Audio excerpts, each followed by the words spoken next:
Hello, അപ്പോൾ ഇന്നൊരു വാട്ടേറ്റിൻ്റെ day ആണ് കേട്ടോ. ഇന്നൊരു മഞ്ഞുള്ള മോർണിംഗ് ആയിരുന്നു. അപ്പോൾ ഞാൻ സ്റ്റാർട്ട് ചെയ്തത് ഓട്ട് മിൽക്ക് കുടിച്ചിട്ടാണ്.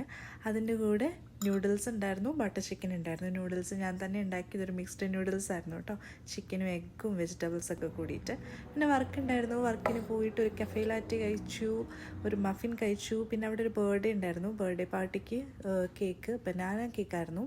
ഒരു ക്രീം ലെയറൊക്കെ ചെയ്ത് നല്ല അടിപൊളി കേക്കായിരുന്നു കേട്ടോ. അപ്പോൾ അത് കഴിച്ചിട്ടുണ്ടായിരുന്നു. പിന്നെ അവിടെ നിന്ന് തന്നെ ചെറിയൊരു ഗ്യാപ്പിൽ കുറച്ച് സ്റ്റീംഡ് വെജിറ്റബിൾസും സ്കാലപ്ഡ് പൊട്ടറ്റോസും ഹാമൊക്കെ കഴിച്ചിട്ടുണ്ടായിരുന്നു. പിന്നെ ഇതൊരു ട്രോപ്പിക്കൽ കേക്ക് സ്ട്രോബെറി ഫ്ലേവേർഡ് അത് കഴിച്ചു. നമ്മുടെ സ്വന്തം ചീറ്റോസ് ഇട്ടിട്ടുണ്ടായിരുന്നു. ഒരു നൊസ്റ്റാൾജിക് ഫീലായിരുന്നു. പിന്നെ ഞാൻ ഡിന്നറിൽ നിന്ന് കഴിച്ചത് നല്ല അന്തസ്സുള്ള കേരള ഫുഡാണ് കേട്ടോ. ഇതെൻ്റെ ഫ്രണ്ട് എനിക്ക് വേണ്ടി സ്നേഹത്തോടെ ഉണ്ടാക്കി തന്നതാണ്. നല്ല മോരൂട്ടാനും ഉരുളക്കിഴങ്ങ് മെഴുക്ക് വരട്ടിയും ഗ്രിൽഡ് ചിക്കനും ആയിരുന്നു. ആ ചിക്കൻ്റെ മസാല എന്ന് പറഞ്ഞ ഒരു സ്പൈസി കേരള മസാലയായിരുന്നു. അപ്പം അത്രയേ ഉള്ളൂ. പിന്നെ കാണാം. ബൈ.